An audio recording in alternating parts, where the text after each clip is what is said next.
Pessoal, eu vou mostrar aqui para vocês um exemplo de um programa usando essa System Calls que mexe com o arquivo, tá? O exemplo é, vamos imaginar que esse código aqui se refere a um programa chamado copyfile, que vai me copiar o que está no arquivo 1 para um arquivo 2. E aí ele tem realmente dois argumentos, né? E é o que a gente vai estar vendo aí como é que funciona esse código, tá? Então, o código em C. Então, vamos ver. Aqui vem aqui o main. E no main, primeiro ele testa o número de argumentos. Se o número de argumentos for diferente de 3, ele sai fora. Então, por que é 3? É um argumento, 2, 3. 3 argumentos aqui, tá bom? O próprio o próprio código está relacionado.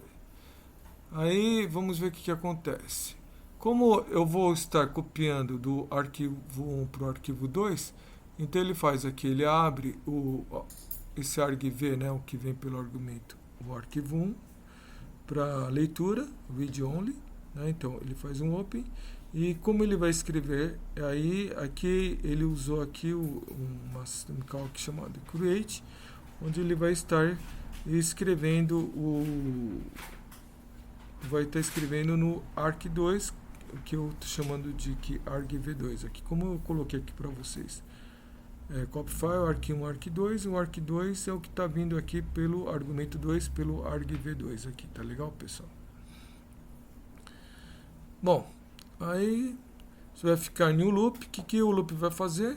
Ele vai estar lendo dados do arquivo de entrada, né, que ele colocou nesse descritor aqui, infd, in file descriptor, né?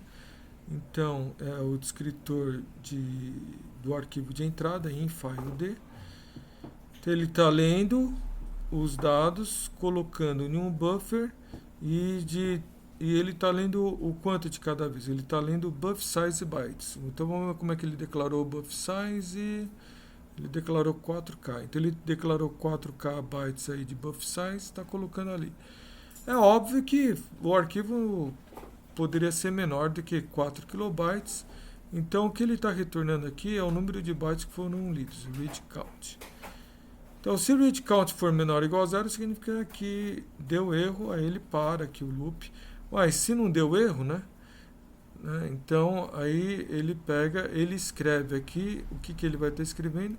O número de bytes que foram lidos. Em geral, deve ter sido 4K, menos do último, no final do arquivo, que é menos de 4K. Né? Então, daqui ele está escrevendo aqui no descritor de saída, o buffer que foi preenchido aqui, é o buffer que foi preenchido, que está sendo escrito aqui, e número de bytes que foram lidos, que é o read count. Ele fica... depois ele vai testar se ele conseguiu escrever. Se ele conseguiu escrever, muito que bem. Se ele não conseguiu escrever, então o retorno desse write é um número menor que 0. Ele dá ext4. O que é ext4? O número 4 aqui significa que houve um erro. Por isso que ele está dando ext4. Em geral, quando você usa esse exit aí, né? Você passa 0 quando não deu erro, né? Que é esse caso que está aqui, ou passa um número diferente de 0 avisando que houve erro, tá? Então, esse exit 4 aí significa que deu erro na escrita.